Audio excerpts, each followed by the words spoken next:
The marble floors of the Castellano mansion shine like mirrors under my cleaning cloth, reflecting a version of myself I barely recognize anymore. 6 months ago, I was Elena Moretti, principal dancer with the Boston Contemporary Ballet Company. Now I'm just Elena, the maid who scrubs toilets for $400 a week.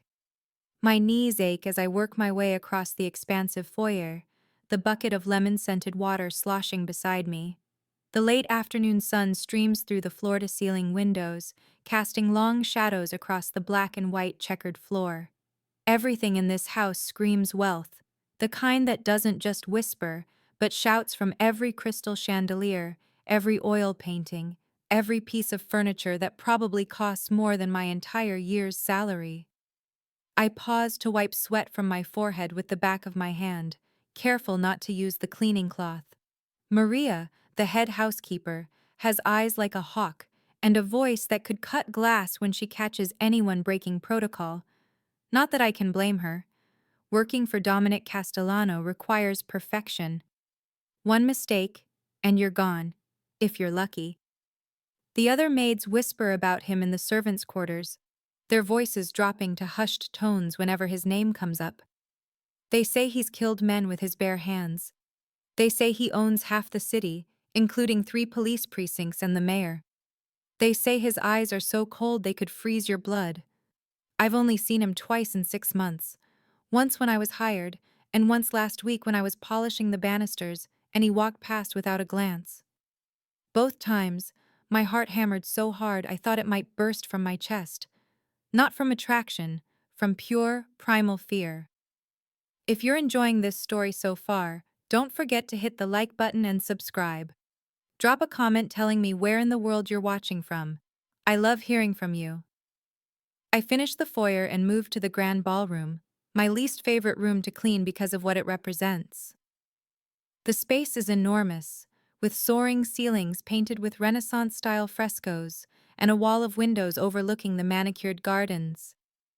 A massive chandelier hangs in the center, its thousands of crystals catching the dying sunlight and scattering rainbows across the polished hardwood floor. A ballroom, an actual ballroom, and I'm the one who mops it. The irony isn't lost on me. 3 years ago, I danced in rooms like this, my body moving across stages while audiences held their breath. I was good. No, I was exceptional. Principal dancer by 23, on track to join the American Ballet Theater by 25. My mother used to say I had magic in my feet, that when I danced, the whole world stopped to watch. Then came the accident. A drunk driver running a red light. My mother died instantly. My father lingered for 3 days before joining her. And me? I walked away with a shattered left ankle, 3 pins, 2 screws, and the end of everything I'd worked for since I was 4 years old. The surgeon said I was lucky. Lucky to walk again. Lucky to have full mobility. Lucky to be alive. But luck is a strange word when you've lost everything that made you who you are. I spent my savings on physical therapy and my parents' funeral. The insurance payout barely covered the medical bills. The ballet company sent flowers and regrets. They couldn't hold my position while I recovered, and by the time I could dance again, I wasn't the same. The ankle worked, but the magic was gone. Every leap felt heavy. Every turn felt labored. Every performance felt like a lie. So I stopped dancing, stopped going to classes, stopped answering calls from former colleagues. I left Boston and came to Chicago with 2 suitcases and $300 to my name. Maria hired me on the spot when I applied for the housekeeping position. Desperate help is reliable help, she'd said. Now I clean the spaces where other people live their dreams. I'm supposed to just dust and vacuum the ballroom, but it's empty, and the evening staff won't arrive for another hour. The house is quiet except for the distant sound of Maria supervising dinner preparations in the kitchen, 3 hallways, and a lifetime away. My feet carry me to the center of the room before my brain registers the decision. The hardwood is smooth under my worn sneakers. Not point shoes, not ballet slippers, just the cheap canvas shoes I bought at a discount store because they were $12 and I needed to eat that week too. I tell myself I'm just checking my reflection in the window, making sure my ponytail is still neat, that my uniform is still pressed. But my body knows the truth. My muscles remember. My heart remembers.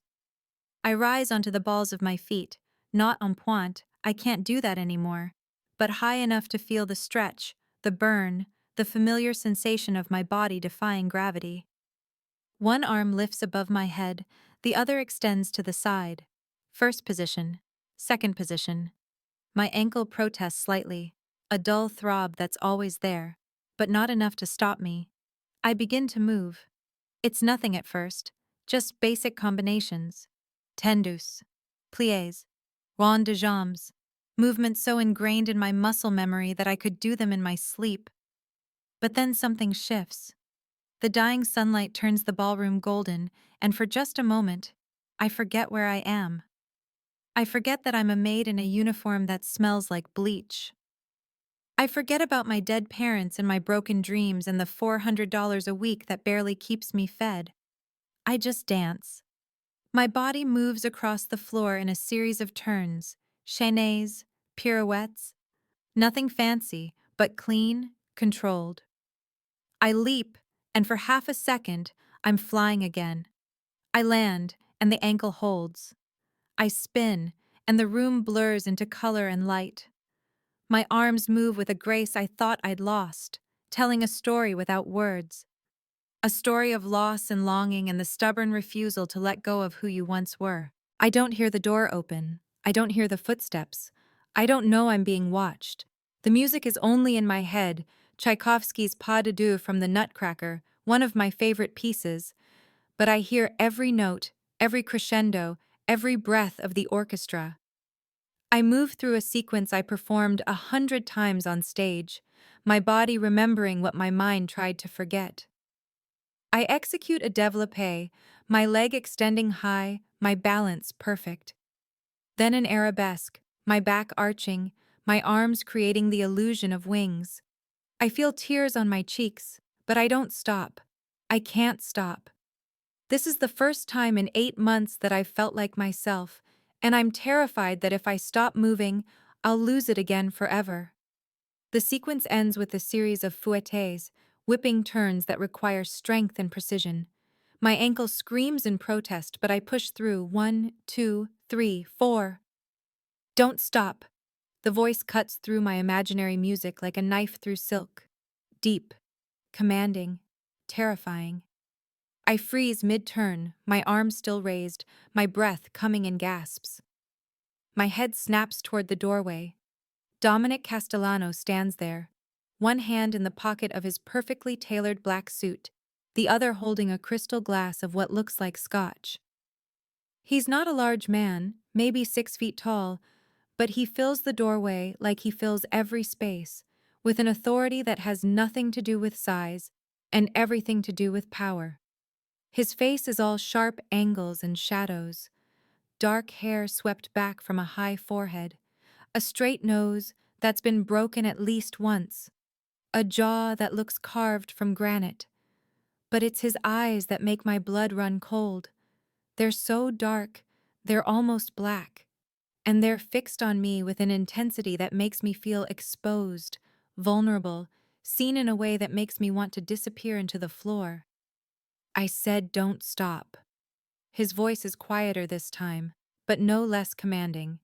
My arms drop to my sides. My cheeks burn with humiliation. I'm supposed to be cleaning, not dancing in his ballroom like I own the place. I'm supposed to be invisible, professional, just another piece of furniture. I'm sorry, Mr. Castellano, I manage, my voice barely above a whisper. I shouldn't have. How long have you been dancing? He takes a step into the room, and I instinctively take a step back. He notices. Something flickers across his face. Hurt? Annoyance? Before his expression smooths back to unreadable stone. I used to. I can't form a coherent sentence. My heart pounds so hard I can feel it in my throat. How long? Not a question. A command. Since I was 4, I hear myself say. I was a principal dancer with the Boston Contemporary Ballet Company before. I stop. He doesn't need to know about the accident, about my parents, about any of it. He moves closer, his footsteps silent on the hardwood despite his obvious weight and presence. I resist the urge to retreat further. Prey that runs gets chased. I learned that growing up with three older brothers who wrestled for their high school team. Before? He prompts, stopping about 10 feet away. Close enough that I can see the faint scar above his left eyebrow, the slight silver at his temples that somehow makes him look more distinguished rather than older. Before I had an accident. The words come out flat, emotionless. I've learned that if I don't put feeling into them, they hurt less. Car crash. My ankle was shattered. I can walk, I can move, but I can't dance professionally anymore. He's silent for a long moment, his dark eyes studying me with an intensity that makes my skin prickle. Then he raises the glass to his lips and takes a slow sip, never breaking eye contact. You're lying. The words hit me like a slap. Excuse me? You said you can't dance professionally anymore. He gestures toward the space where I was moving just moments ago. What I just watched was professional, better than professional. That was extraordinary. Something in my chest cracks. No one has called my dancing extraordinary in 8 months. No one has seen me dance in 8 months. I've been so careful to keep this part of myself hidden, locked away like a shameful secret. My ankle can't handle the demands of a full performance schedule, I say, my voice stronger now, defensive. The repetitive stress, the impact of landing jumps night after night. The surgeon said you're lucky to walk. His words are so precise, so knowing, that my breath catches. They said you should be grateful. They said a lot of things, I imagine, none of which addressed the fact that they took away the only thing that made you feel alive. I stare at him, speechless. How does he know? How can he possibly understand what it feels like to lose the core of who you are? His expression softens almost imperceptibly, a crack in the granite. I know what it's like to have your life's purpose ripped away, to be told you should be grateful for survival when survival feels like punishment. Before I can respond, before I can process this glimpse of humanity from a man rumored to have none, his phone buzzes. He pulls it from his pocket, glances at the screen, and his face hardens back into stone. I have business to attend to. He drains the scotch in one swallow. But Elena, the sound of my name in his mouth sends a shiver down my spine. I didn't think he knew my name. I'm just the maid, one of 12 people who clean this massive house. Yes, Mr. Castellano? Every evening at 6, this room is yours. 1 hour. Dance. He turns toward the door, then pauses. And Elena? If Maria gives you any trouble about it, tell her to come see me. He's gone before I can respond, his footsteps fading down the hallway, leaving me standing alone in the golden light of the ballroom with my heart racing and my mind spinning. Did that just happen? Did the most dangerous man in Chicago just give me permission to dance in his ballroom? I sink onto the floor, my legs suddenly unable to hold me. My hands are shaking. My whole body is shaking. Not from fear, or not just from fear. From something else. Something I can't name. I don't dance that evening. I can't. My body is still trembling from the encounter, my mind replaying every word, every look, every moment of that conversation. Instead, I finish my cleaning duties in a daze, Maria's sharp eyes tracking me as I move through the house. What did Mr. Castellano want with you? She asks as I'm putting away the cleaning supplies. Her tone is casual, but her eyes are hawk-sharp. He saw me in the ballroom. I hesitate, unsure how much to reveal. I used to be a ballet dancer. He said I could use the room to practice. Maria's eyebrows shoot up. He said that? I nod. She studies me for a long moment, her weathered face unreadable. Finally, she says, Mr. Castellano doesn't make idle offers, girl. If he said you could dance there, he meant it. But be careful. Careful of what? She turns back to her inventory sheets. Of catching his attention, Nothing good comes from that. Her words follow me home on the bus, through the grimy streets of the South Side where I rent a tiny studio apartment above a laundromat. The building smells like detergent and mildew, and my apartment is so small I can touch both walls if I stand in the middle and stretch out my arms. But it's mine, and it's safe, and it's all I can afford. I eat instant ramen for dinner and try to read a book, but my mind keeps wandering back to the ballroom, to Dominic Castellano standing in the doorway, watching me dance, to the way his expression had softened when he talked about losing your life's purpose, to the command in his voice when he told me the room was mine. I fall asleep thinking about fouette and dark eyes, and the strange, terrifying feeling that my life just changed in ways I can't begin to understand. The next evening, I arrive at the mansion at my usual time, 4 in the afternoon. My shift runs until 10, with a 30-minute dinner break that I usually spend eating whatever leftovers the cook gives me from the Castellano family's meals. Food that costs more than my weekly grocery budget, served on plates I could never afford to replace if I broke one. I clean mechanically, my mind on the clock. 5:30, 5:45, 5:55. At precisely 6 o'clock, I find myself standing outside the ballroom, my heart pounding. I changed out of my uniform into the leggings and tank top I brought from home, the closest thing I have to dance clothes. My hair is pulled back in a tight bun. My feet are bare. I sold my point shoes months ago when I needed money for rent. The door is slightly ajar. I push it open. The ballroom is empty, but something has changed. Someone has opened all the windows, letting in the early evening breeze. The chandeliers are dimmed, creating a softer, more intimate lighting. And in the corner, on a small table that wasn't there yesterday, sits a portable speaker. I walk to it slowly, my bare feet silent on the hardwood. There's a note beside it, written in bold, angular handwriting. You shouldn't dance to silence. DC. My hands shake as I pick up the speaker. It's already connected to a phone I don't recognize, and when I unlock the screen, no password, I find a playlist titled simply For Elena. I scroll through it, my breath catching. Tchaikovsky, Stravinsky, Debussy, Prokofiev. Every major ballet score from the last century, professionally recorded by the world's finest orchestras. This isn't just a random collection. This is a library that cost hundreds, maybe thousands of dollars. Why would he do this? I select Tchaikovsky's Swan Lake and press play. The music fills the ballroom, rich and full and heartbreakingly beautiful. I close my eyes and let it wash over me. Then I begin to dance. This time, I'm not just going through the motions. This time, I'm dancing the way I used to, with everything I have, holding nothing back. I move through the opening sequence of Odette's solo, my arms creating the illusion of wings, my body telling the story of a princess trapped in a swan's form, longing for freedom. I lose myself in the movement. The ankle aches, but it holds. My muscles burn, but they remember. For one perfect hour, I am not Elena the maid.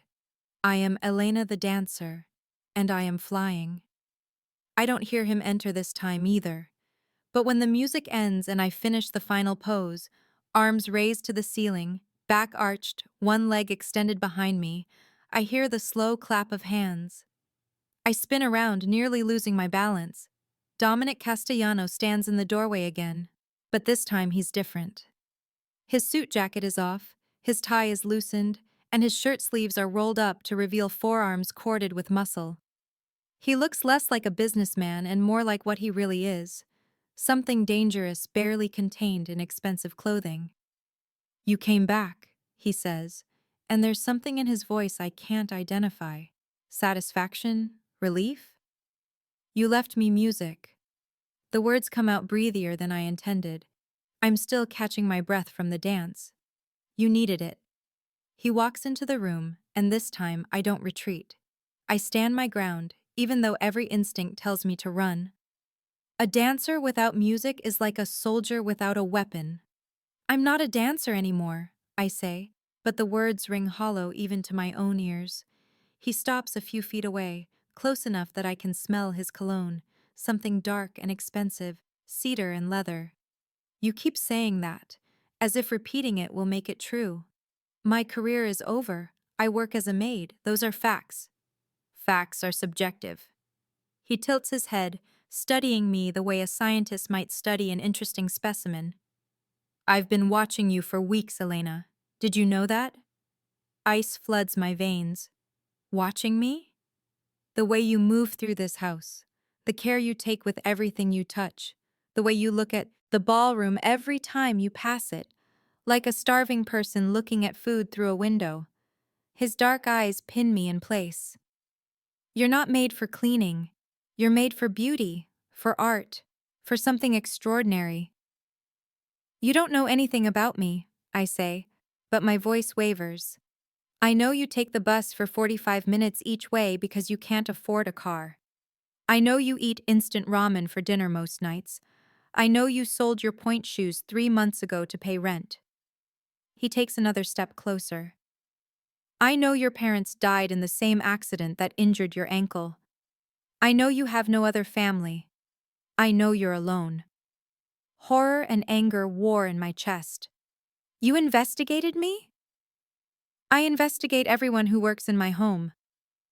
His tone is matter of fact, as if this is perfectly normal. But you interested me more than the others. Why? The word comes out as barely a whisper. He's silent for a long moment, his gaze intense enough to make my skin burn. Then he says, because when I look at you, I see someone who understands what it means to lose everything. Someone who keeps fighting even when fighting seems pointless. Someone who finds beauty in the wreckage. His words hit too close to home, cutting through my defenses like they're made of paper. What do you want from me? Want? He considers this. I want to see you dance. Every evening. In this room. For 1 hour. That's all. That's all? I don't believe him. Men like Dominic Castellano don't do anything without an agenda. Something that might be amusement flickers across his face. You think I have ulterior motives, don't you? Of course. He doesn't even try to deny it. Everything I do serves a purpose, but my purpose with you isn't what you think. Then what is it? He steps closer still, close enough now that I have to tilt my head back to maintain eye contact. Close enough that I can see the gold flecks in his dark eyes, the faint stubble along his jaw, the small scar that cuts through his left eyebrow. I collect beautiful things, he says softly. Art, music, rare books, things that bring light into a dark world. And you, Elena Moretti, are the most beautiful thing I've seen in a very long time. Not your face, though that's lovely enough. Your spirit, your refusal to let go of who you are, even when the world tried to take it from you. That's what interests me. That's what I want to see more of. My heart hammers against my ribs. I should be terrified. This man is dangerous. Everyone says so. He's not just wealthy, he's powerful in ways that have nothing to do with money. The rumors about him aren't just rumors. I've seen the men who come to the house late at night, the ones with hard eyes and suspicious bulges under their jackets. I've heard the whispered phone conversations, the coded language that means something illegal is happening behind the facade of legitimate business. But standing here with him looking at me like I'm something precious and rare, I don't feel afraid. I feel seen. And after 8 months of being invisible, of being nothing more than a pair of hands that scrub floors, being seen is more intoxicating than it should be. I'm just a maid, I say, one last attempt at protest. No. His voice is firm, absolute. You're a dancer who pays her bills by cleaning. There's a difference. A significant one. He reaches into his pocket and pulls out a small business card, pressing it into my hand. His fingers are warm against mine, rough with calluses I wouldn't expect from a businessman. My private number. If you need anything, anything at all, call me. Why would I need anything from you? His expression darkens. Because I've been watching you, Elena. And I'm not the only one. The words send ice through my veins. What does that mean? It means I've noticed you. And when I notice someone, others notice too. Some of those others might not have good intentions. He steps back, creating distance between us. I'm going to have Marco drive you home from now on. No more buses. I don't need. It's not a request. His tone shifts back to command, the brief moment of vulnerability gone. 6 o'clock tomorrow, same room, same music. He turns to leave, then pauses at the door. And Elena, thank you. For what? He looks back at me, and for just a second, his carefully controlled mask slips. What I see underneath makes my breath catch. Loneliness. Bone-deep, aching loneliness that mirrors my own. For reminding me that beauty still exists in this world. Then he's gone, leaving me alone in the ballroom with my racing heart, his business card clutched in my hand, and the terrifying realization that I just became something more than a maid in Dominic Castellano's eyes. I just became interesting. And in his world, I'm beginning to understand. Being interesting is dangerous. Marco turns out to be the large, silent man I've seen standing guard outside Dominic's office. He's maybe 40, with a shaved head, a neck the size of a tree trunk, and eyes that constantly scan our surroundings like he's expecting an attack at any moment. He doesn't speak during the drive to my apartment, and I don't try to make conversation. The SUV is spotless and smells like leather and gun oil, a scent I'm starting to associate with Dominic's world. Everything expensive, everything dangerous, everything controlled. When we pull up outside my building, Marco finally speaks. Mr. Castellano wants you to know that someone will be watching the building tonight. For your safety. I turn to stare at him. Someone will be watching? Like a guard? Like protection. His face remains impassive. You don't need to worry about it. You won't see them. But they'll be there. I don't need protection. I live in a perfectly safe... Miss Moretti. He cuts me off, his voice polite but firm. With respect, you don't understand the world Mr. Castellano operates in. If he says you need protection, you need protection. Don't fight it. I want to argue, but something in his tone stops me. This isn't about control or possessiveness. This is about genuine danger, the kind of danger I've been pretending doesn't exist. I thank him quietly and head upstairs, my legs heavy with exhaustion and confusion. Inside my tiny apartment, I lock the door, throw the deadbolt, and stand with my back against it for a long moment. What am I doing? Getting involved with Dominic Castellano, even peripherally, is insanity. I should quit, find another job, disappear back into the anonymity I've worked so hard to maintain since coming to Chicago. But when I close my eyes, I see the ballroom. I hear the music. I feel the movement of my body through space, that perfect moment of flight and freedom I thought I'd lost forever. And I know I won't quit. Not yet. Maybe not ever. The next 3 weeks establish a pattern. I arrive at the mansion at 4, clean until 6, then dance for 1 hour in the ballroom. Dominic watches sometimes. Never the full hour, but he'll appear in the doorway for 10 or 15 minutes, silent and still, his dark eyes tracking every movement.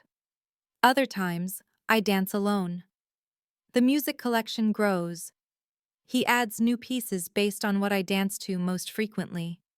Contemporary scores appear alongside the classical.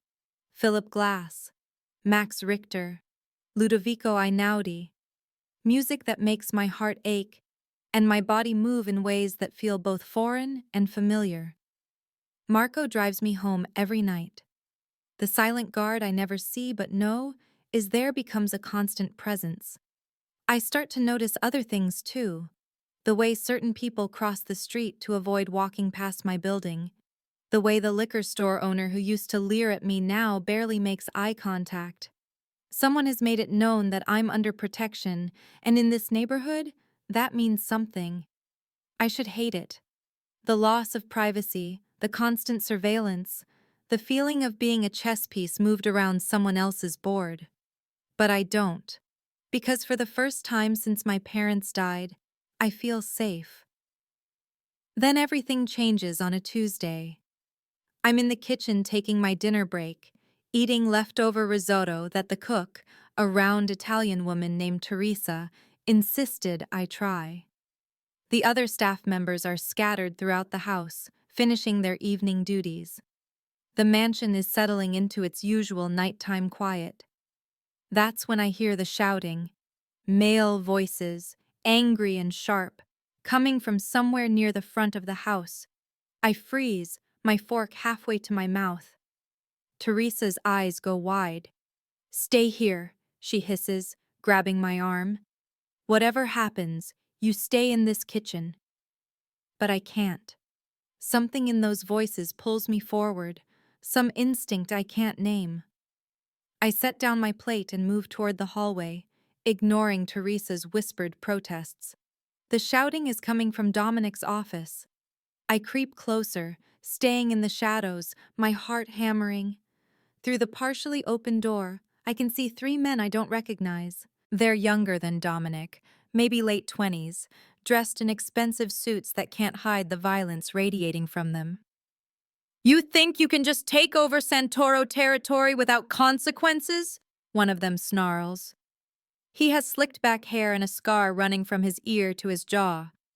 "You think the old man will just roll over and let you—" "What I think," Dominic's voice cuts through, cold as winter ice, "is that Santoro should have accepted my offer when it was generous. Now the price has gone up." "You arrogant!" The scarred man takes a step forward, his hand moving toward his jacket. In half a second, Marco appears from nowhere, a gun pointed at the man's head. Two other guards I recognize materialize, weapons drawn. The air crackles with violence barely held in check. "Gentlemen," Dominic's voice doesn't rise, but it fills the room with authority. "You came here to deliver a message. You've delivered it. Now leave my house before I forget my manners." The three men exchange glances. The scarred one's hand slowly moves away from his jacket. "Santoro says this isn't over." He says, "I don't care what Santoro says." Dominic stands from behind his desk, and even though he's not the biggest man in the room, he's suddenly the most dangerous. "Tell him if he wants to discuss business, he can come himself instead of sending children to make threats in my home." The insult hangs in the air. The scarred man's face flushes red, but he's smart enough, or scared enough, not to respond. The three of them back toward the door, their eyes never leaving Dominic. That's when one of them sees me. His gaze locks onto mine where I'm half hidden in the hallway shadows. His expression changes from anger to something calculating, something predatory. "Well, well," he says slowly. "What do we have here?" Dominic's head snaps toward me. For one terrible second, I see fear flash across his face. Actual fear, from a man I didn't think was capable of it. "Elena," his voice is sharp. "Go to the kitchen, now." But it's too late. The scarred man is looking at me now, his eyes taking in my uniform, my face, the way I'm standing frozen like a deer in headlights. "The maid?" He laughs, but there's no humor in it. "Or something more? We've been hearing rumors, Castellano, rumors that you've taken a particular interest in one of your staff. Get out of my house." Dominic's voice has gone quiet, which somehow makes it more terrifying. "Now, before this ends badly for all of you." The three men leave, but not before the scarred one gives me one last look, a look that makes my skin crawl and my stomach turn to ice. The second the front door closes, Dominic is moving. He crosses to me in 3 long strides, his hands gripping my shoulders hard enough to leave marks. "What were you thinking?" His voice is low, furious. "I told you to stay in the kitchen. Teresa knows the protocols. I heard shouting. I was worried." "Worried?" He gives me a small shake, his eyes blazing. "You don't worry about me, Elena. You stay safe. You stay hidden. You do not put yourself in front of dangerous men who now know you exist. I don't understand. They're just, they're soldiers for the Santoro family, one of the most violent crime families in Chicago. And now they've seen you. Now they know you're someone I care about. He releases me abruptly, running a hand through his hair in frustration. Do you understand what that means? The fear in his voice finally penetrates my shock. They'll use me to get to you. Yes. He's pacing now, his usual control fractured. Yes, they'll use you. They'll threaten you, hurt you, or worse to get leverage over me, and it's my fault. I should have been more careful. I should have kept you at arm's length. Something twists in my chest at those words. Is that what you want? To keep me at arm's length? He stops pacing, his eyes locking onto mine. For a long moment, we just stare at each other. Then he crosses to me again, but this time his touch is gentle. He cups my face in his hands, his thumbs brushing my cheekbones. What I want, he says softly, is to keep you safe. What I want is to watch you dance every evening and pretend for 1 hour that I'm not who I am and you're not in danger because of me. What I want. He stops, his jaw clenching. What I want doesn't matter. What matters is that you're now a target, and I need to protect you. How? If you're hooked on this story, make sure to subscribe and turn on notifications so you never miss an upload. Your support means everything and helps me bring you more emotional stories like this one. You're going to move into the mansion. I stare at him, certain I misheard. I'm sorry, what? The guest wing, second floor east side. Your own suite, completely private. You'll be under guard 24/7. He's already moving, his mind clearly working through logistics. We'll get your things from your apartment tonight. You don't need to go back there. Dominic, I can't just. You can, and you will. He turns back to me, his expression leaving no room for argument. Those men saw you. By tomorrow, Santoro will know exactly who you are, your name, where you live, where you work. Your apartment isn't safe. This house is. End of discussion. The commanding tone should make me angry, should make me want to rebel just on principle. But underneath the orders, I hear what he's really saying. I'm terrified for you, and this is the only way I know how to show it. For how long? I ask quietly. Something in his expression softens. Until the situation with Santoro is resolved. A few weeks at most. He's lying. We both know it. But I nod anyway, too shaken to fight. Within 2 hours, Marco and another guard named Vincent have cleared out my apartment. Everything I own fits in 4 boxes and 2 suitcases, a depressing testament to how little I've accumulated in 26 years of life. They bring it all to the guest suite, Dominic mentioned, and when I see it, I almost laugh at the absurdity. My entire apartment could fit in just the bedroom. There's a sitting area with a fireplace and floor-to-ceiling bookshelves, a bathroom with a soaking tub and a shower that has more jets than I can count. A walk-in closet that's currently empty except for my 2 pairs of jeans and a handful of shirts that look ridiculous hanging in all that space. This is too much, I say to Maria, who's helping me unpack. I don't need all this. She gives me a look that's equal parts sympathy and exasperation. Child, when Mr. Castellano decides to protect someone, he does it completely. You think this is excessive? You should see what he did for his sister when her ex-boyfriend started making threats. I stop folding clothes. His sister? Maria's eyes widen slightly, like she said too much. I shouldn't have mentioned that. It's not common knowledge. Please, I say quietly. Everyone treats him like he's just a monster, but he's not, is he? There's more to him. She studies me for a long moment, then sighs. His sister's name is Isabella. She's 10 years younger. He practically raised her after their father died. She fell in love with the wrong man, someone who turned violent when she tried to leave. Mr. Castellano made the problem go away. Her expression darkens. Permanently. The implication is clear. Dominic killed a man to protect his sister. Where is she now? I ask. California. Married to a good man, a college professor. She has 2 children that Mr. Castellano dotes on. He sends them gifts every week, calls every Sunday. Maria's expression softens. He's not the monster people think he is, Elena. He's just a man who's had to make terrible choices to survive in a terrible world. After Maria leaves, I sit on the edge of the massive bed and try to process everything. I'm living in a crime lord's mansion. I'm under armed guard. I'm apparently important enough to a dangerous man that his enemies might use me as leverage. This should terrify me. Instead, all I can think about is the way Dominic touched my face, the fear in his voice when he realized I was in danger, the careful way he's trying to protect me without making me feel trapped.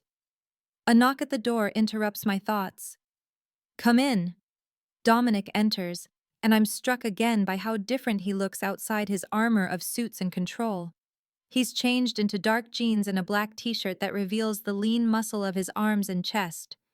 His hair is slightly mussed, like he's been running his hands through it. He looks younger somehow, more human. Are you settling in? He asks, staying near the door like he's afraid to come closer. It's beautiful. Too beautiful. I feel like I'm going to break something just by existing in here. A small smile touches his lips. You won't break anything. And if you do, it doesn't matter. Things are just things. Says the man who collects priceless art. Art can be replaced. You can't. The words are simple, direct, and they steal the breath from my lungs. We stare at each other across the expanse of the room. The air feels heavy, charged with everything we're not saying. Why are you doing this? I ask finally. Really? It can't just be because you like watching me dance. He's quiet for a long moment, his dark eyes studying me. Then he crosses the room and sits in one of the armchairs near the fireplace, gesturing for me to take the other. I do, tucking my legs under me, suddenly aware that I'm wearing old sweatpants and a faded t-shirt from my college dance program. When I was 23, he begins, his voice low, I watched my father die. He was shot 3 times in front of me by a rival who wanted to take over his territory. I was powerless to stop it, powerless to save him. I held him while he bled out in the street and promised him I'd take care of Isabella, that I'd build something strong enough that no one could ever destroy our family again. His hands curl into fists on the arms of the chair. So I built an empire, I made alliances, I eliminated threats, I became someone people feared so they would never dare to hurt anyone I loved. And it worked. Isabella is safe, happy. She doesn't have to know about the blood I've spilled to keep her that way. But you carry it, I say softly. All that blood, all those choices, every day. He looks at me, and the raw pain in his eyes makes my heart clench. Every single day, I carry the weight of what I've done, what I've become, and I tell myself it's worth it because the people I love are safe. And now I'm one of those people. Yes. The word is simple, absolute. I don't know when it happened, Elena. I don't know the exact moment you went from being the maid who cleans my house to being someone I'd burn the world down to protect. But it happened. And now you're in danger because of it. I should be frightened by the intensity of his words, by the casual way he talks about burning the world down. Instead, I feel something warm unfurling in my chest, something that feels dangerously like hope. I'm not fragile, I say. I've survived losing my parents, losing my career, losing everything that defined me. I'm stronger than you think. I know you are. He leans forward, his elbows on his knees. That's part of what draws me to you. You've been through hell, and you're still dancing, still finding beauty in the darkness. You remind me that not everything in this world is corrupt and violent. But I'm part of your world now. Doesn't that corrupt me too? His expression turns anguished. That's what I'm afraid of. That by trying to keep you safe, I'll destroy the very thing that makes you special. I uncurl from my chair and move to kneel in front of him, placing my hands on his knees. He goes very still, his eyes widening slightly at my touch. Dominic. His name feels strange on my tongue. I've been calling him Mr. Castellano for so long. I'm not a delicate flower that wilts at the first sign of darkness. I'm a dancer. I know about discipline and pain and pushing through when everything in you wants to give up. I can handle more than you think. His hand comes up to touch my face, his thumb tracing my cheekbone with a gentleness that contradicts everything I know about him. You shouldn't have to handle it. You should be on a stage somewhere, performing for people who appreciate your gift, not hiding in my house because I was careless enough to let dangerous men see you. Maybe I don't want to be on a stage, I say, surprising myself with the truth of it. Maybe I want to be exactly where I am. His breath catches. Elena, I know this is crazy. I know we barely know each other. I know you're dangerous and complicated and probably terrible for me in 100 different ways. I'm babbling now, but I can't stop. But when you watch me dance, I feel seen in a way I've never felt before. When you touch me, I feel alive. When you talk about protecting me, I believe you. And I haven't believed in anything or anyone since my parents died. He pulls me up into his lap in one smooth motion, his arms banding around me like steel. I can feel his heart hammering against my chest, his breath warm against my neck. This is a mistake, he murmurs into my hair. I'm going to ruin you. Then ruin me, I whisper back. I'm tired of being safe. He pulls back to look at me, his eyes searching mine. Whatever he sees there must satisfy him, because he lowers his head and kisses me. It's not gentle. It's possessive and hungry and desperate, like he's been holding back for weeks and can't anymore. His hand tangles in my hair, tilting my head to deepen the kiss. I wrap my arms around his neck and kiss him back with equal desperation, pouring all my fear and longing and confused feelings into the press of lips and tongue and breath. When we finally break apart, we're both breathing hard. He rests his forehead against mine. Tomorrow, he says roughly, everything gets more complicated. Santoro will make his move and I'll have to respond. It might get ugly. I'm not afraid. You should be. He kisses me again, softer this time. But I'm glad you're not. The attack comes 3 days later. I'm in the ballroom, dancing to Debussy's Clair de Lune, lost in the movement. The music swells and I execute a series of turns, my body flowing from one position to the next with a fluidity I haven't felt since before the accident. I don't hear the explosion, but I feel it. The shockwave that rattles the windows, the floor shaking beneath my feet. The music cuts off abruptly as all the power in the house goes out. For one frozen second, I stand in the sudden silence, my heart hammering. Then the emergency lights flicker on, casting everything in an eerie red glow. The door bursts open. Marco rushes in, gun drawn, his face grim. Miss Moretti, we need to move, now. What's happening? Someone just blew up the front gate. We're under attack. He grabs my arm, pulling me toward a panel in the wall I never noticed before. He presses something and it swings open, revealing a narrow passageway. This leads to the safe room in the basement. Mr. Castellano's orders are to get you there and keep you there until this is over. Where is he? Is he safe? He's dealing with the situation. Move. I start to argue, but the sound of gunfire erupts from somewhere in the house, sharp, staccato bursts that make my blood run cold. Marco practically shoves me into the passageway. We move through the darkness, the emergency lighting providing just enough illumination to see. The passageway is narrow and dusty, clearly not used often. It winds through the walls of the mansion, and I can hear muffled shouts and more gunfire from outside our hidden route. Finally, we reach a heavy steel door. Marco punches in a code and it swings open, revealing a room that looks like something from a spy movie. Concrete walls, monitors showing security camera feeds from around the property, a table with weapons laid out, and a small living area with a couch and supplies. "You'll be safe here," Marco says, ushering me inside. "The walls are reinforced. Nothing's getting through them." "How long?" "As long as it takes." He's already moving back toward the door. "Don't open this for anyone except Mr. Castellano or me. Anyone else tries to get in, you use that." He points to a handgun on the table.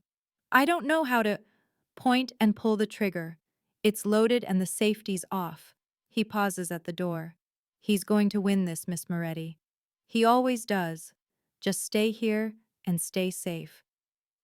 Then he's gone, the heavy door slamming shut behind him, and I'm alone in the safe room with nothing but my terror and the security feeds showing chaos unfolding across the property.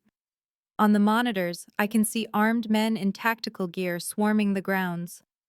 I can see Dominic's guards engaging them, muzzle flashes lighting up the darkness. I can see bodies falling. I can't tell whose side they're on.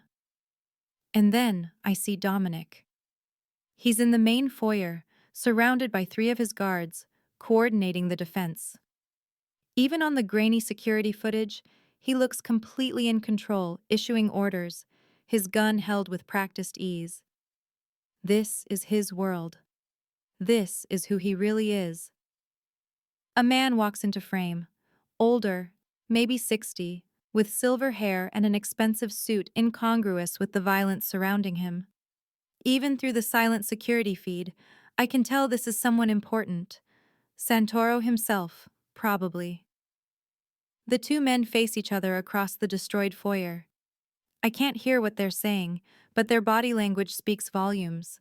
This is a confrontation that's been building for a long time. Then Santoro says something that makes Dominic's entire body go rigid. He gestures to one of his men, who holds up a phone, showing Dominic something on the screen. Dominic's face changes. The control shatters, replaced by pure primal rage. He moves forward, gun raised, and for a terrible moment, I think he's going to shoot Santoro right there. But Santoro's guards step in, weapons drawn, and an uneasy standoff forms. More words are exchanged. Then Santoro and his men back toward the exit, keeping their weapons trained on Dominic and his guards. They disappear from the camera's view, and moments later, I hear vehicles peeling away down the drive. The attack is over as suddenly as it began. I sink onto the couch, my whole body shaking. That wasn't just a random attack. That was a message, a demonstration of power, and whatever Santoro showed Dominic on that phone, it was something terrible enough to break his legendary control. 10 minutes later, the safe room door opens. Dominic stands there, his white shirt splattered with blood, his face like carved granite. His eyes find me immediately, and some of the hardness softens. "Are you hurt?" His voice is rough, urgent. I shake my head, unable to speak. He crosses to me in 3 strides and pulls me into his arms, holding me so tightly I can barely breathe. I can feel him trembling, actually trembling against me. "I'm sorry," he murmurs into my hair. "I'm so sorry. I should have ended this before it got to this point. I should have—" "What did he show you?" I ask. "On the phone. What made you so angry?" He pulls back, his jaw clenching. "You. He showed me pictures of you, dancing in the ballroom, walking to your apartment that first week, getting on the bus. He's been watching you for weeks, Elena, since before I even realized you were in danger." Horror floods through me. He's been watching me this whole time? Yes, and he made it very clear that he could get to you whenever he wants. The attack tonight wasn't about taking territory or stealing from me. It was about proving he has access to the one thing I care about. His hands cup my face, his eyes blazing with intensity. "He threatened you, Elena.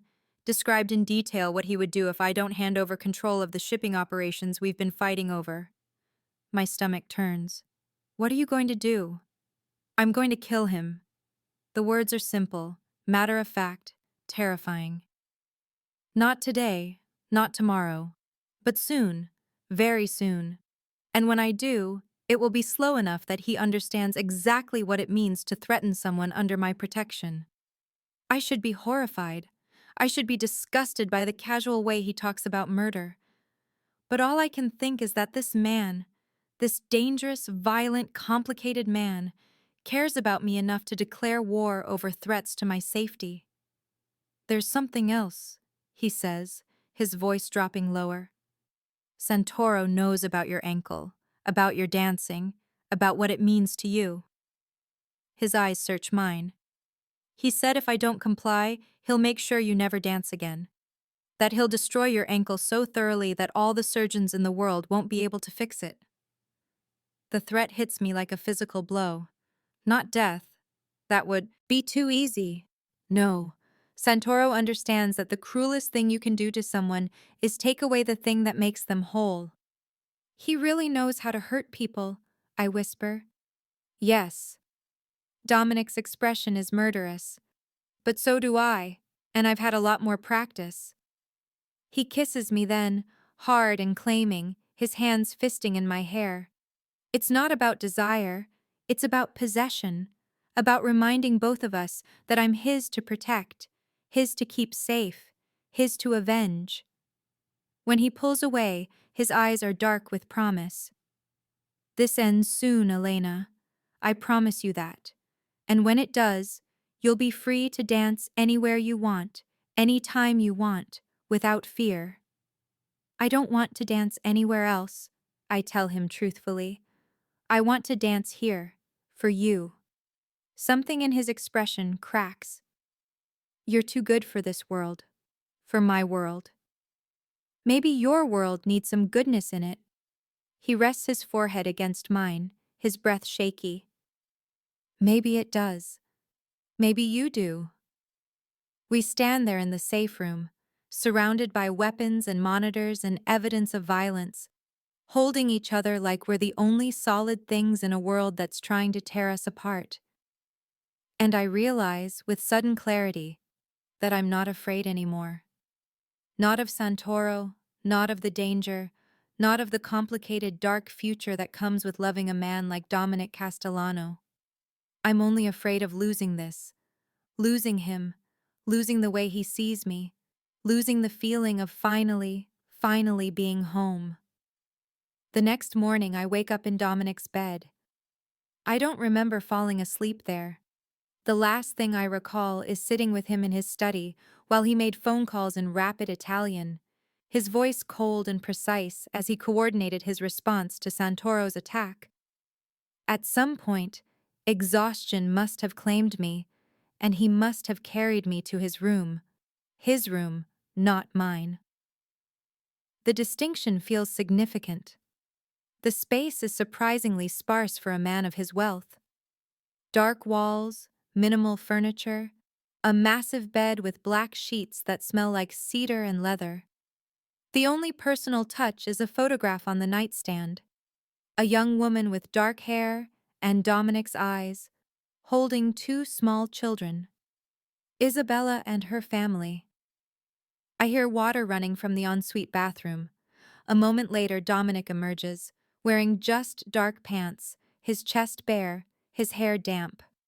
There are bruises blooming across his ribs, purple and yellow marks that make my stomach clench.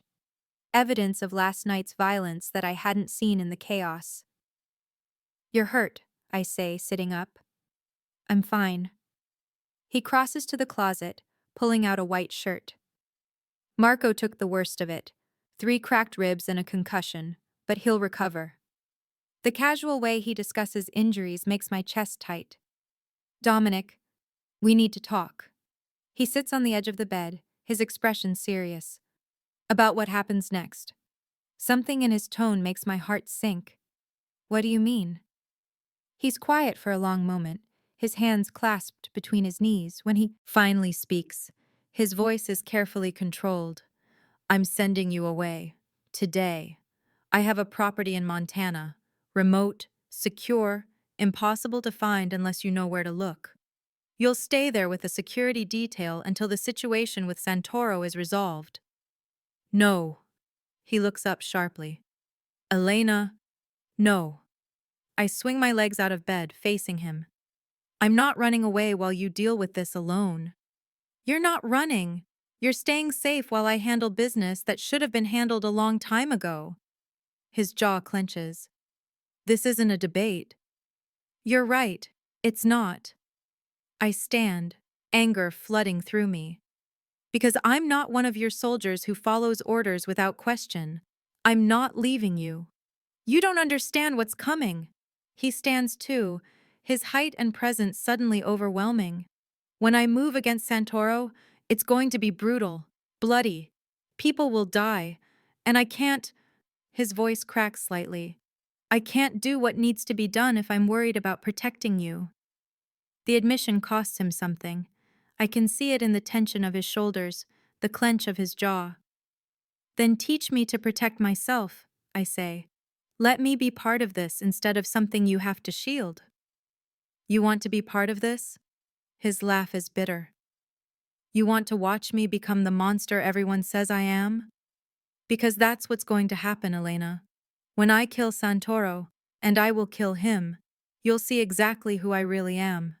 Not the man who watches you dance, not the man who holds you at night, the man who can torture someone for information and not lose a moment's sleep over it. I already know who you are. I step closer, placing my hand on his chest, feeling his heart racing beneath my palm. You're the man who avenged his father, who protected his sister, who gave a broken dancer a reason to move again. You think you're a monster? But monsters don't feel the way you do. Monsters don't care. I've killed 17 people, Elena. His voice drops to barely a whisper. 17. Some of them deserved it. Some of them were just in the wrong place at the wrong time. I carry every one of their faces in my mind. And I'd do it all again if it meant keeping the people I love safe. That's not nobility. That's calculation, cold mathematics of survival. And you think that makes you irredeemable? I think it makes me dangerous for you. I look up at him, this man who's terrified of his own capacity for violence, who thinks caring about people is a weakness that needs to be managed. You know what I think? I think you're more afraid of me seeing your darkness than you are of Santoro's threats. I think you're trying to push me away before I can decide you're not worth the trouble. His eyes flash. You should decide that. You should run as far from me as possible. Why? Because you've made hard choices? Because you live in a world where violence is currency? I shake my head. My parents were killed by a drunk driver who walked away with a suspended license. No jail time, no real consequences. The system failed them, failed me. So don't lecture me about justice and morality when I've seen how little those concepts mean in the real world. That doesn't make what I do right. No, but it makes it understandable, and it makes you human, not monstrous. He stares at me for a long moment, something warring in his expression. Then he pulls me against him, his arms banding around me, almost painfully tight. If you stay, he says into my hair, you see everything, the planning, the execution, the aftermath. No more protection from the reality of what I am. I can handle it. And if you can't, if you see me do something that makes you look at me with fear instead of... He stops, unable to finish. Instead of love, I supply softly. He goes very still. Don't love me, Elena. It's the worst decision you could make. Too late. The words come out steadier than I feel. I already do. His breath shudders out. He pulls back to look at me, his eyes searching mine with desperate intensity. Whatever he sees there makes his expression crumble slightly.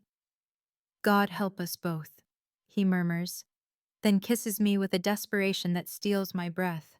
When we break apart, he rests his forehead against mine. If you're staying, you follow Marco's instructions exactly. You don't leave the safe room during the operation. You don't try to help. You just stay alive. That's all I need from you. When? Tomorrow night. Santoro will be at his restaurant. The one he thinks I don't know about. We'll hit him there. His jaw clenches. It ends tomorrow. The next evening, I'm back in the safe room, watching security feeds as Dominic and 8 of his men prepare to leave. They're dressed in all black, faces hard, movements precise. These aren't businessmen anymore. They're soldiers going to war. Dominic comes to the safe room before they leave.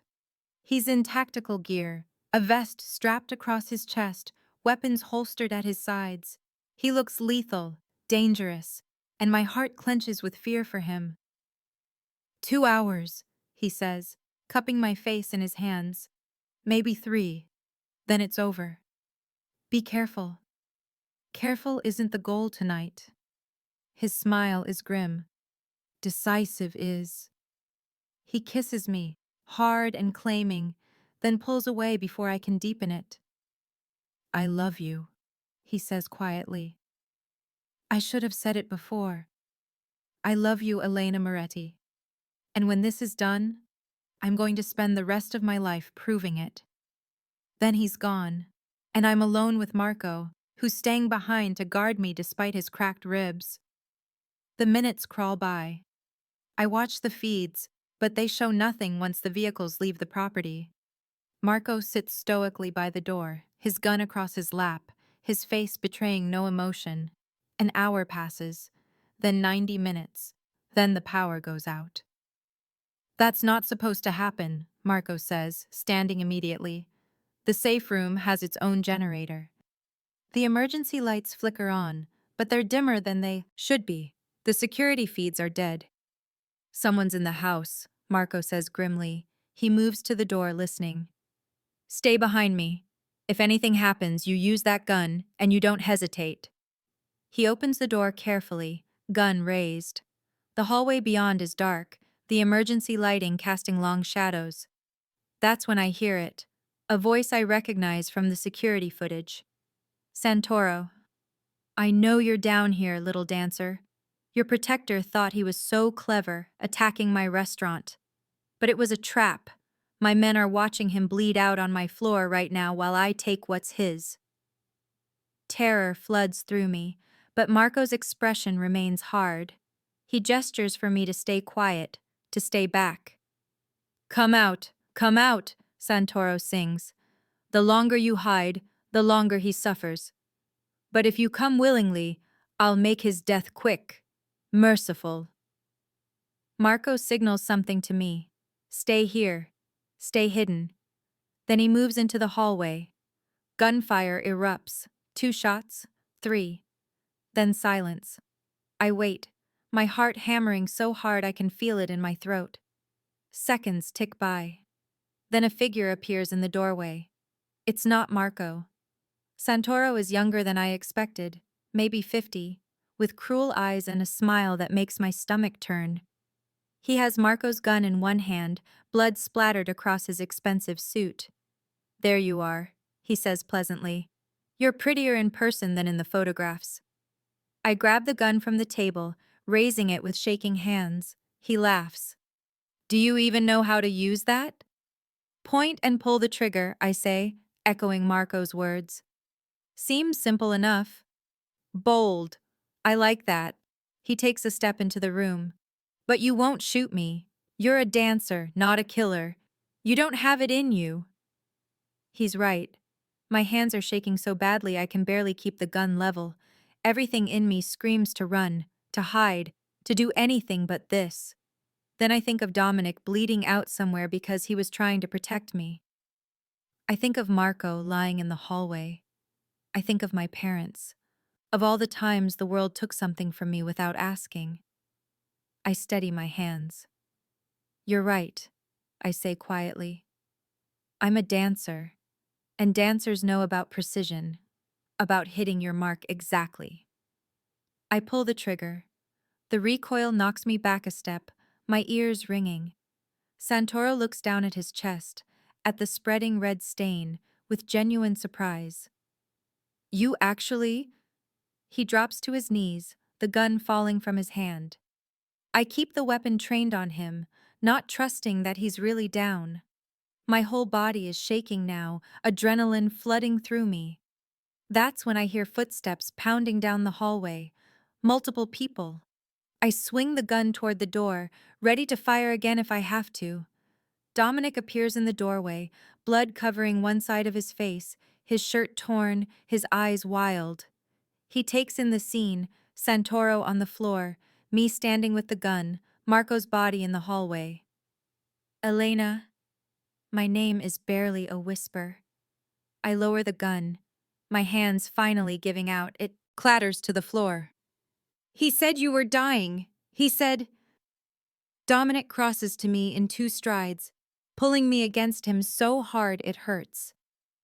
I'm here. I'm alive. You're safe. Behind him, more of his men appear, checking Santoro, checking Marco. One of them calls out, "Marco's alive! He's breathing!" Relief crashes through me so violently, I nearly collapse. Dominic holds me up, his hands running over me frantically, checking for injuries. Did he hurt you? Did he touch you? No. I shot him before he could. The words sound surreal coming from my mouth. Dominic, I shot him. I know, baby. I know. He's shaking as hard as I am. You saved yourself. You were so brave. The trap. He said there was a trap. There was, but we adapted. We always do. He pulls back to look at me, his eyes fierce. It's over, Elena. It's finally over. Santoro makes a gurgling sound. Dominic's expression goes cold, empty. He moves to stand over the dying man, looking down at him with absolutely no pity. You threatened her, Dominic says quietly. You described hurting her. You made the mistake of thinking I'd negotiate to keep her safe. He crouches down, his voice dropping to a whisper I can barely hear. I don't negotiate for what's mine. I destroy anyone who threatens it. Santoro tries to speak, but only blood comes out. His eyes go glassy. Then he's gone. Dominic stands, turns back to me. The coldness vanishes, replaced by something raw and vulnerable. I'm sorry you had to do that. I'm sorry you had to see any of this. I'm not. The words surprise me, but they're true. I'm not sorry. He would have killed you, killed Marco, killed me. He doesn't get to do that and walk away. Dominic searches my face, looking for horror or disgust or fear. But I know what he sees is the truth. I'm shaken, I'm scared, but I'm not broken. I'm still here, still standing. Take me home, I whisper. Please, just take me home.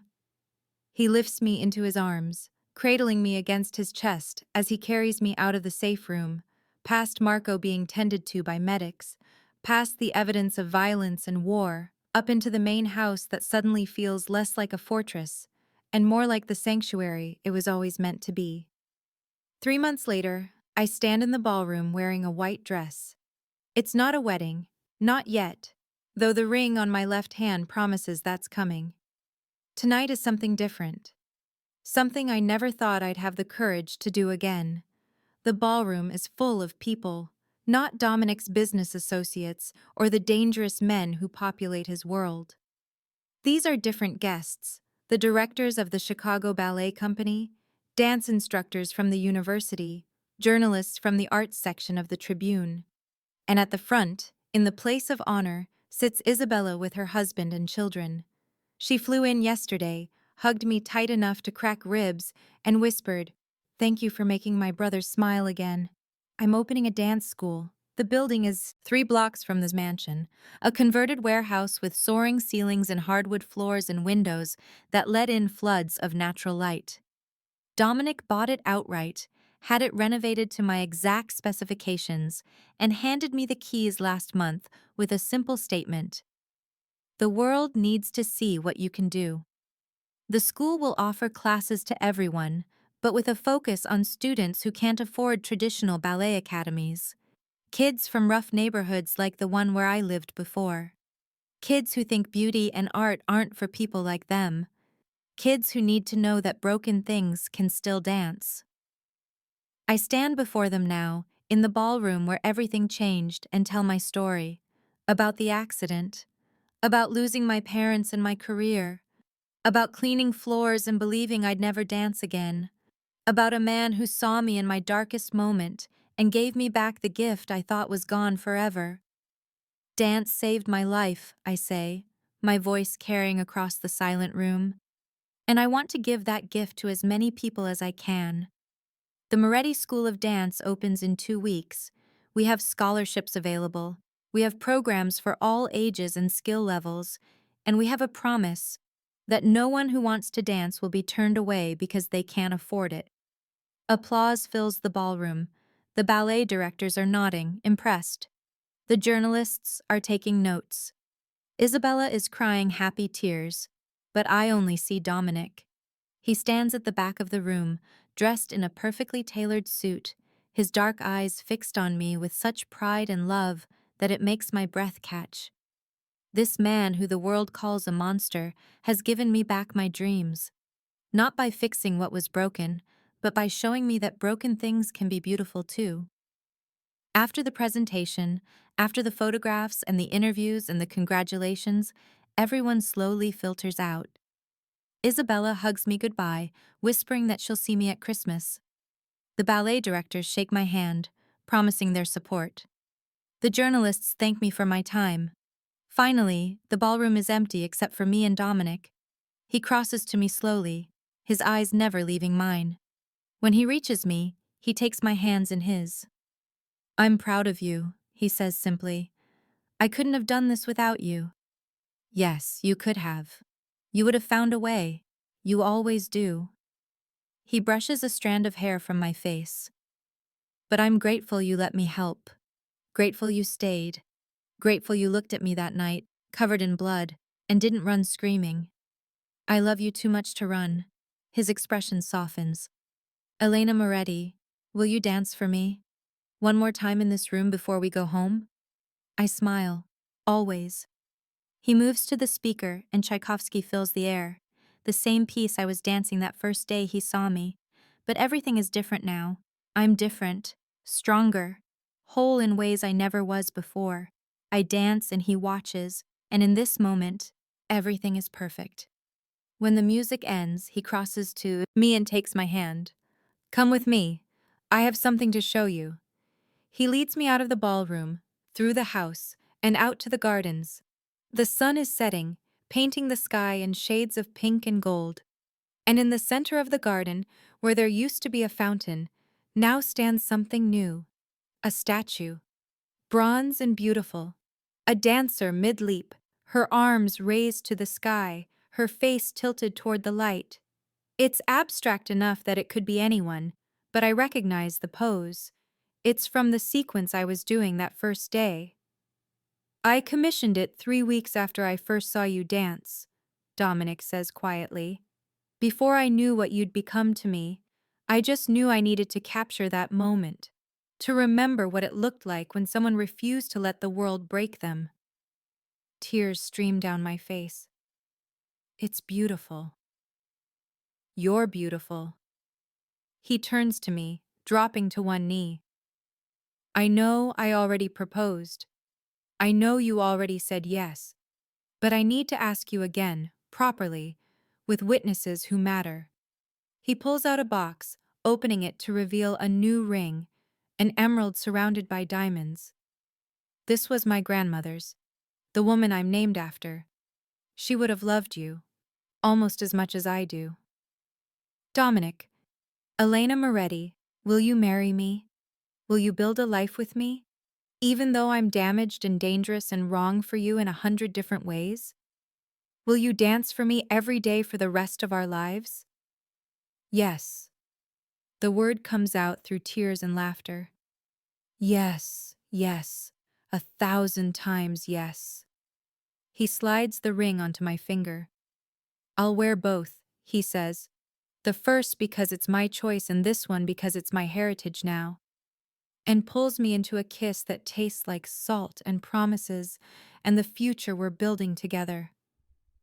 Behind us, I hear applause. I turn to see Marco, fully recovered now, standing with the household staff, all of them grinning. Maria is crying. Teresa is taking photos on her phone. I told them to wait, Dominic admits sheepishly. I wanted witnesses, wanted everyone to know that you chose me, that this is real. It's real, I assure him, more real than anything I've ever known. That night, after everyone has gone home and the house is quiet, I stand in the ballroom one last time. Tomorrow, this room will be just a room. My studio awaits, my students await, a whole new life awaits. But tonight, it's still the place where everything changed, where a broken dancer found her feet again, where a dangerous man learned that protection and love aren't the same thing, but sometimes they look very similar. I execute one final pirouette, perfect and clean, my ankle holding strong. Then I walk out of the ballroom and into the rest of my life. Dominic is waiting in the hallway, as I knew he would be. He holds out his hand and I take it, our fingers intertwining. Ready? He asks. For what? For everything. I smile up at him, at this man who gave me back my dreams and asked for nothing but the chance to watch me fly. With you? Always. We walk through the house together, past the evidence of the world he comes from. The security systems, the guards, the weight of choices made and prices paid. But none of that matters, because we also walk past evidence of the world we're building. Photographs of Isabella's children on the mantel, my dance shoes sitting by the door, the music still playing faintly from the ballroom. A world where broken things can heal, where darkness and light can coexist, where a maid and a monster can become something neither of them expected. Partners, lovers, home. And as we climb the stairs to our bedroom, mine now, not just his, I realize something important. I spent so long mourning what I lost that I forgot to look for what I might find. I found Dominic. I found my purpose. I found myself. And in the end, isn't that what dancing always was? Not about perfect technique or flawless performances, but about discovering who you are when you move through the world with intention and grace. I am Elena Moretti Castellano, dancer, teacher, wife-to-be to a man the world fears, but I know as gentle and fierce in equal measure, and I'm exactly where I'm meant to be. Thank you so much for watching until the end. If you love this story, check out the other videos on your screen now. I think you'll really enjoy them. And don't forget to subscribe if you haven't already. See you in the next story.